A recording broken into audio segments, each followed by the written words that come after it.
For me, the road is the sidewalks.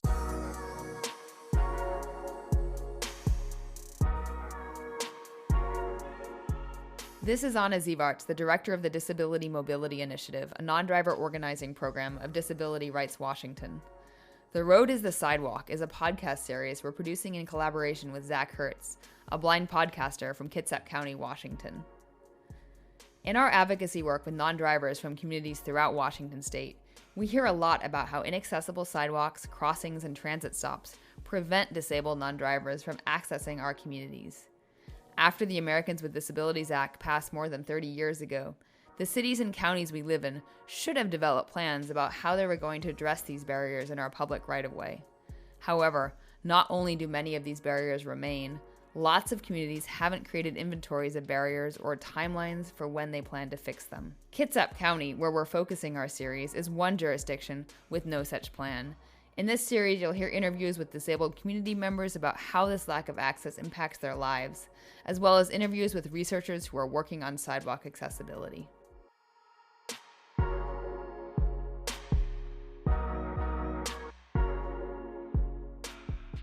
Episode 2, Jamin. Hi, my name is Jamin Mason. I am part of the disabled community out here in Port Orchard, Washington. My disability is actually multiple sclerosis. I got diagnosed in 2002, and it kind of started rearing its ugly head within the last 4 to 5 years. I've been battling it, but I pretty much am stuck in either my manual wheelchair or my electric scooter to get around. Are you able to independently complete activities or tasks within your county? And if not, what are they? I am able to do most things due to public transportation and Kitsap Transit, which is, for the most part, very good about getting the disabled community to and from. But definitely a big trouble that something that's hugely problematic for myself and other people in wheelchairs is road maintenance and actually getting around, not the actual transport that gets us from place to place, but the road in between when you get off the bus and you're actually walking or rolling, everything's falling apart and no one's fixing these roads, which creates a huge problem for us. So I think the transit here is a pretty good system, a well-working system, but the roads that haven't been fixed in however many years are just super problematic. What barriers prevent you from being independent, fully independent? First of all, being in a wheelchair, I stand 5'9" when I could stand up, but now I'm, 3'2", or I think it's 3'5" in the wheelchair. So anything, that's higher than my reach, that's definitely an ailment to getting around and doing things that, I could see myself wanting to do. The roads are definitely, again, problematic, in the upkeep on those roads, actually making them functional for the disabled community. You talk about roads a lot. Does that include sidewalks, or are there no sidewalks? For me, the road is the sidewalk. So that's kind of what I meant, kind of got confused on that. For me, being in a wheelchair, I don't use the road to actually get to where I need to go. I use the sidewalk, which is my road. And that's what I was talking about more being problematic for me due to, cracks or erosion, from just wear and tear and things changing, but they're not doing anything on the city or county level that's fixing these things that are keeping me, one incident that happened was out here at the Silverdale Mall, and I was right across the street from the Silverdale Mall where I was going. I couldn't get off the curb check was actually cracked and eroded off. So these people had to come help me, pretty much pick up my wheelchair and help me off this side. But I was stuck there for 30 minutes, just because of the barriers, the cracks that, in my opinion, should be fixed routinely for the disabled community. I know we just got, for Washington State, we just got $1 billion infrastructure bill. Well, we're part of the constituency. We're actually, the disabled community is a huge part of the constituency. And why aren't you thinking about us? I mean, where's that? How is that money helping people in my position right here in Kitsap County? So I am, again, a Kitsap Transit frequenter. I use that to get around the majority of the time. And I was out and about in town. I can't remember exactly what I was doing, but I was on Bay Street and heading to catch my 7 o'clock Kitsap Transit ride home for the end of the day. And I went to get up on my roadway. You guys call it the sidewalk. We got on the sidewalk, or I was going to get up on the sidewalk, and this huge crack erosion had happened right there on Bay Street in front of Capitol Palace, and went up to get up on the sidewalk and just flipped my whole scooter. My scooter fell over, and it kind of threw me out in the road. And next thing I know, I was actually looking at one of the buses I was supposed to be catching coming face on. Luckily, the driver, there was no traffic at that time.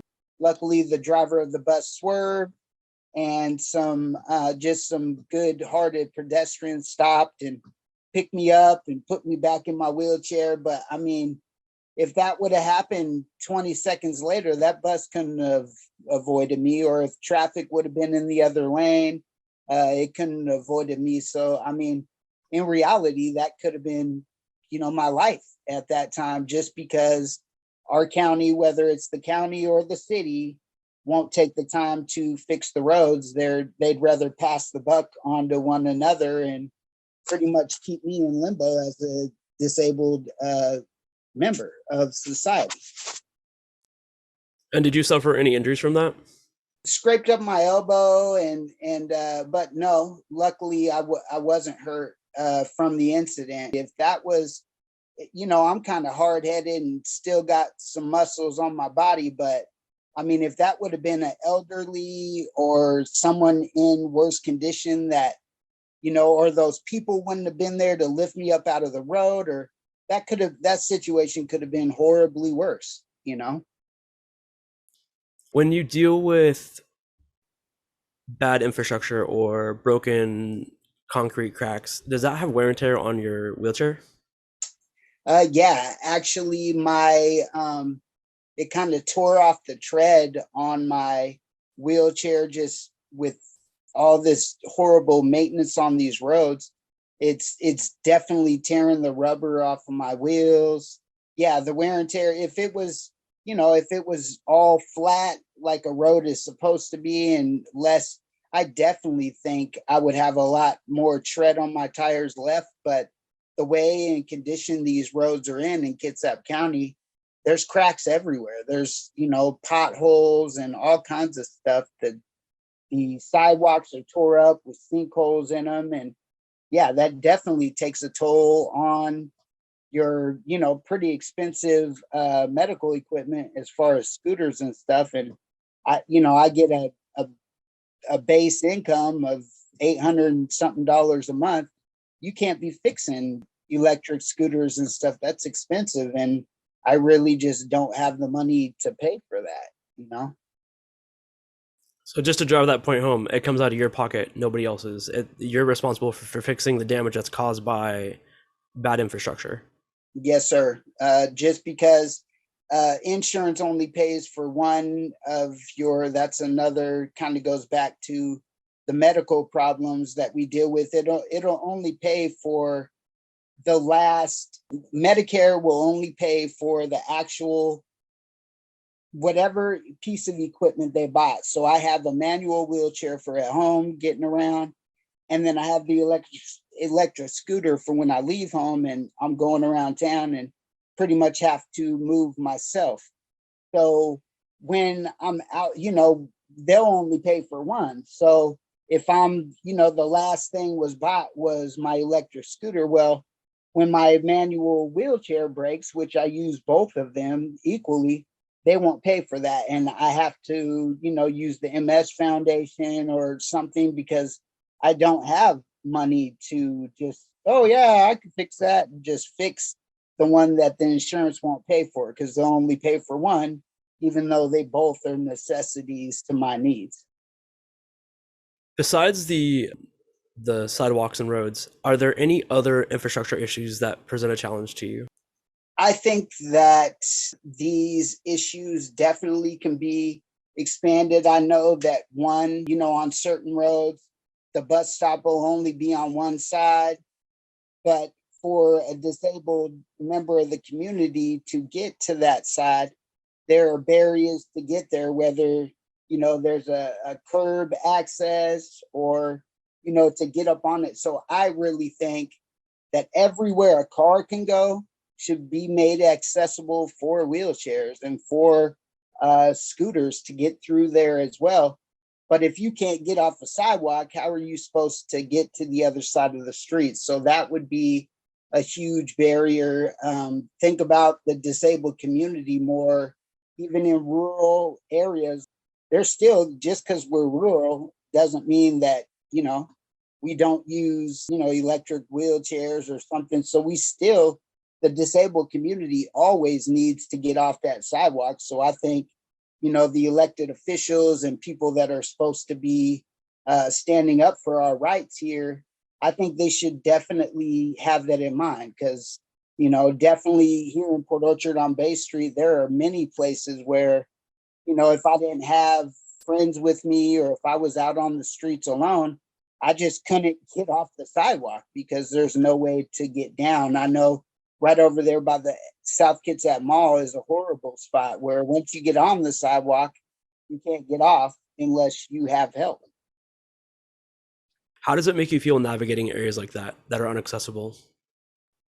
It's scary at times, very deflating when you're trying to, keep to a schedule. You're running on the bus's time schedule because, as the bus comes, it doesn't really wait for people. It's doing its job and making its stops. But if I'm stuck up on a sidewalk due to someone not thinking ahead for the disabled community and I miss that last bus, well, I'm stuck in town. So frustrated, angry, kind of sad, there's many feelings that come with that, and just wishful, hopeful that someone will start thinking in the disabled community's defense instead of what's going to save money or how can we cut this corner to, I feel like they think about what it's going to cost them instead of thinking about what it's like being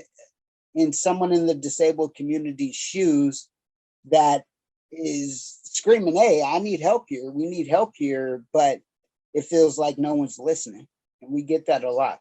Piggybacking off that question, are there places that you don't go or things that you don't do? And if so, is there anything in the last month that you wanted to do that you couldn't do or didn't feel like doing because of the inaccessibility?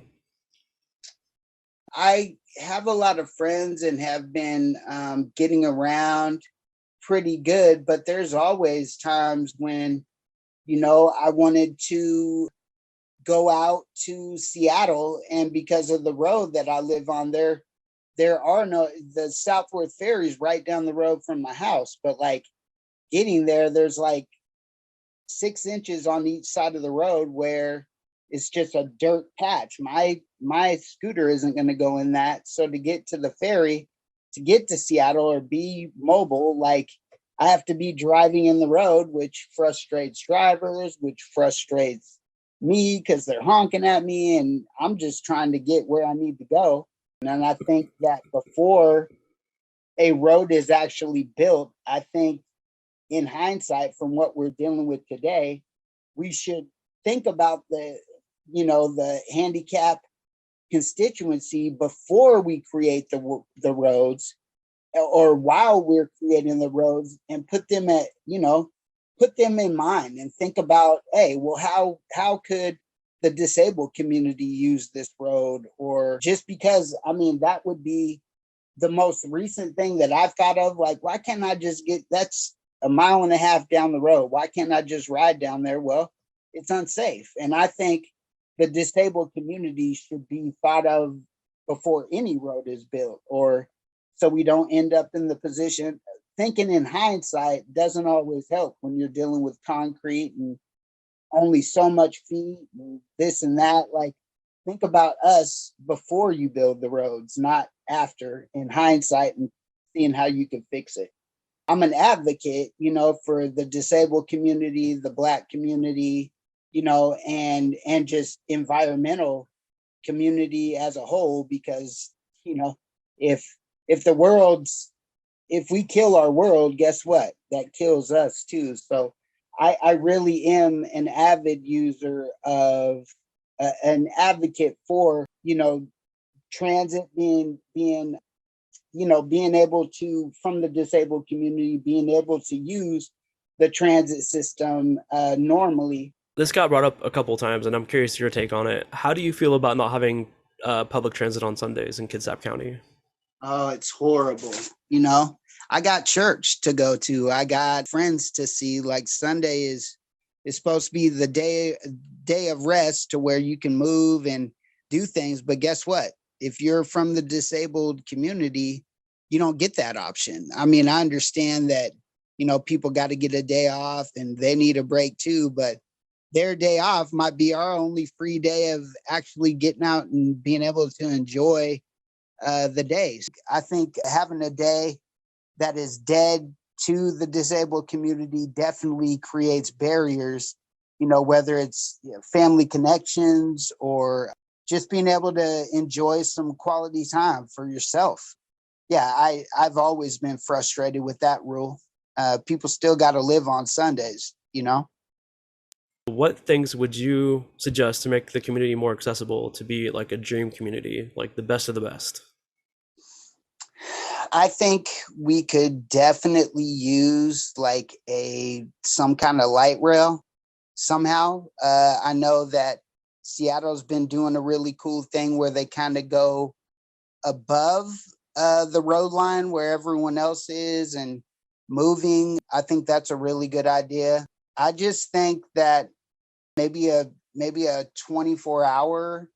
I know that's kind of impractical as far as money and stuff, but man, maybe not 24 hours, but more open to the disabled community that might only be able to get out when, traffic slows down, or they feel like they're more comfortable moving when traffic slows down. But as soon as traffic slows down, guess what? Everything's closed. So it's a really hard ask, because you're like, well, I don't want people spending extra money for just for exclusively the disabled community. But from my standpoint, I pay taxes too. And I really do think that we should be thought of again before, not in hindsight, but before things happen, so that we do have access to things like that, even if it's not a convenient time for the worker. What about the workless? Think about it like that. Why do you rely on public transit so much? And what I'm trying to get at is like, why not Uber or Lyft or taxis? I simply put, I don't have money for that. Like, I'm on a fixed income, so I don't have money to be paying for Ubers and Lyfts, and the transit system between Kitsap Transit and Paratransit. They make it affordable and they make it all right. Once you step outside of those realms and you go from a $4 Kitsap Transit trip, and they want $40 to if Uber came and did it. So it's like, it's not feasible for a person in my position to be paying money like that, living on a fixed income. I've noticed in Port Orchard, they've really been thinking about the disabled constituency a lot more when it comes to buses and spots for disabled people to, on wheelchairs or scooters. They've really kind of rethought it, or pre-thought before making the buses. And I think that we really need to, again, pre-think for the disabled community, or maybe have someone on the transportation board that is disabled, that can actually speak for the disabled constituency, because somehow I feel like our voice is getting lost in the shuffle. Maybe if there was a position on the city council or something like that, to have a disabled constituent sit on that board so that we can speak for the people that we represent. And I think that's how things get lost in the shuffle a lot, is because people that are solely concerned with how we're doing as the disabled constituency aren't in the room with them. And I think that is a default that needs to be changed. I mean, that obviously is why we're not thought of first, and they're always thinking in hindsight to fix things instead of having someone on that board that thinks like us, because they are one of us. While Port Orchard has an ADA transition plan, many of the places mentioned in this episode, like Silverdale, are in unincorporated Kitsap County. As of our recording of this podcast, Kitsap County does not have a published ADA transition plan. Thank you for listening to The Road is the Sidewalk. The Disability Mobility Initiative continues to work with advocates, local elected leaders, and agency staff to ensure that disabled non-drivers have access to our communities. If you're interested in learning more, please check out our website at dismobility.com or follow us on Twitter at dismobility.